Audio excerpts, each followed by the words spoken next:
Good morning. It's December the 14th. The FOMC announcement will come today at 2 o'clock Eastern.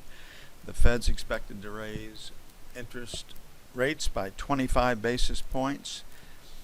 And the market, because it's already accepted that and expects that, will be looking into the statement as to how many times are they going to raise interest rates in 2017.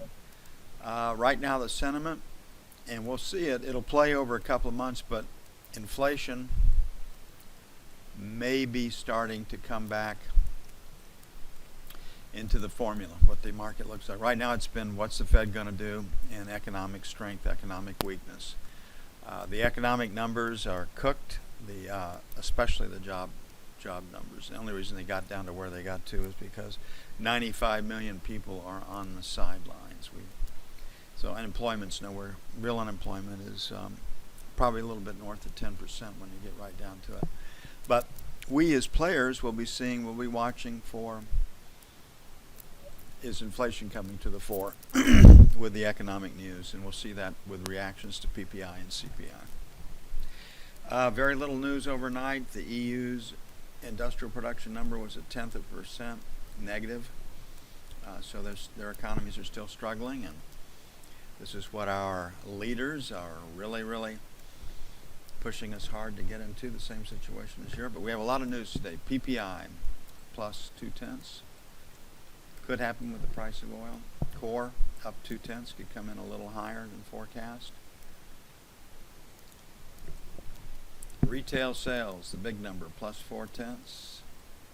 That's healthy. That would show economic growth. Ex-autos plus 0.4. Industrial production minus 0.2. That doesn't show economic strength across the board, but if the oil patch comes back, that number can start to come back too, because that's steel pipe, that's derricks, that is heavy industry. Capacity utilization 75.1. Business inventory is unchanged at 0. And the EIA crude, they're calling for plus 1.4, but it has been, minus 1.4.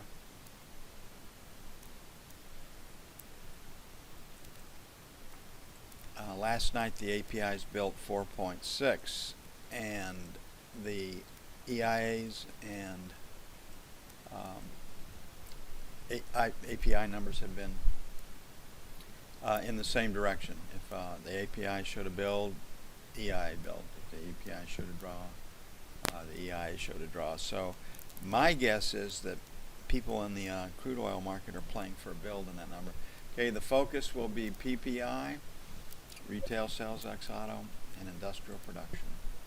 And these two numbers hit at the same time, so I would say retail sales ex-auto will outweigh PPI, whatever it is, and then we'll move on to industrial production, and then the FOMC announcement. Now, because bonds have been slammed and notes so much, and this move down, Fed raises interest rates 75 basis points. I think we've got a good chance for a rumor fact trading situation where the market can actually rally up and out. And the 30-year has sold some 30 points off of its high. And when you look at the commitment of traders, the large traders are making huge bets on the long side with notes and bond futures. And that doesn't mean the market can't sell more, but you're taking a huge component out of the market on the short side. So the long-term player, the big money, has been buying up debt, and we'll see if that bet is rewarded here in the very near future. Okay, we've got resistance at 8 to 10. We're at 6, so 8 to 12 will be sell 1. 15 to 19, sell 2. On the buy side, I'm going to play, because the news is so strong this morning, the buck, really lean against the buck on buy 1. Might take a 4 to get in.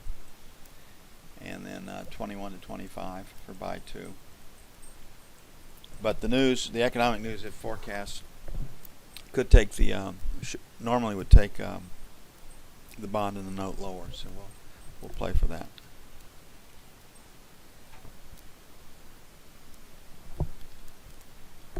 Well, I went bowling for the first time in 45 plus years the other day, and it has buggered my knee up. I guess I just wasn't meant to move that way, that quickly, and that many times. And sitting in a chair makes it worse. So I have to sit here on the edge of my chair with my legs stretched out to keep the swelling down.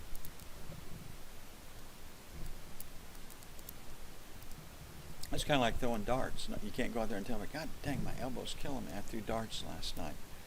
That's just something a man's not going to do, you know what I mean? Okay, resistance starts at 24.28. Sell 1, 31 to 03. Sell 2, 11 to 15. On the buy side, we have the London low at 15. We're at 22, so 12 to 16, number 1. 5 to 9, buy 1. And then 29 to 01, buy 2. I'm playing for the knob spread to continue to expand today. So we'll see if that happens.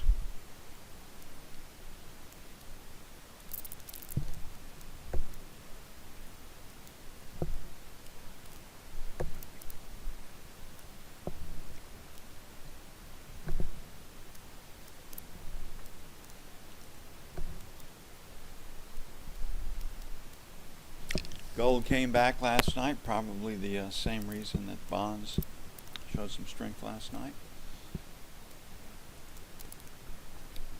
Not big time, so we've got this pretty clean break in the market here. Basically it's 70 plus or minus, so it's low is 68, high is 73. We got that little $5 band, so resistance is 65, 67, sell 1. 69.71, sell 2. On the buy side, 58 to 60, buy 1. Let them get stops. We have a shot for some strong economic news this morning, and then 55, 57 for buy 2.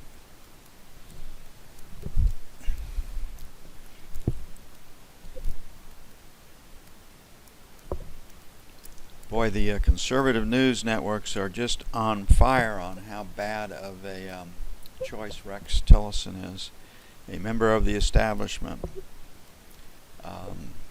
The Bushies are happy. So the left and the right, the conservative right, are screaming by it. He might be a pretty good choice given who's lining up against him. I have no idea about how he'll be or how good a pick he was, but I do remember that George Shultz came from the private sector and was one hell of a Secretary of State. So he might be a sleeper, but right now everybody in the super conservative side are up in arms about this pick. Okay, so we had 60 to 70 as a sell last night. That looks good still. So 60 to 70, sell 1. 90 to the buck, sell 2. If we do raise our interest rates, and they're widely built in, it should take the euro lower. 106.25, buy 1. 106 even, buy 2.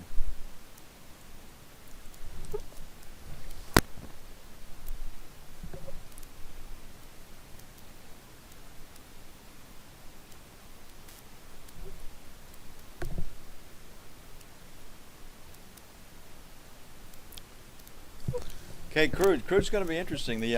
We'll see if the EIA number shows a draw and the API showed a build. We might get back to normal times where there wasn't a lot of correlation between the two. But my guess is the market is playing for a build in the EIA number. As our 51.65 that we've been talking about then stops below 50. So we're at 52.09, so 51.50, 51.75, buy 1. 51 even, 51.25, buy 2. There was an article out last night from a consultant that works for Iraq who said no way that Iraq's going to cut their production. So we're going to get those articles, and we'll regularly see articles on who's cheating Everybody widely expects people to cheat, but they don't expect people to come out and say, we're going to cheat. So that could be a change. I'm going to put a question mark right here at 25 because this market is starting to sell right now. Would like to sell into strength, but may not be able to this morning.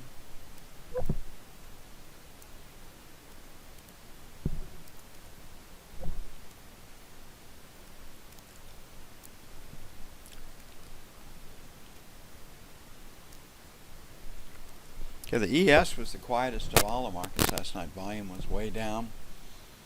It tends to rally into the FOMC announcement. That would be my guess.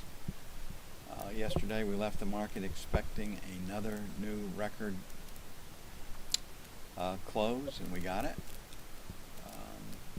It doesn't take a rocket surgeon to figure this stuff out. Just go with the flow. And no bad news is being ignored now by the market. It just rallies. So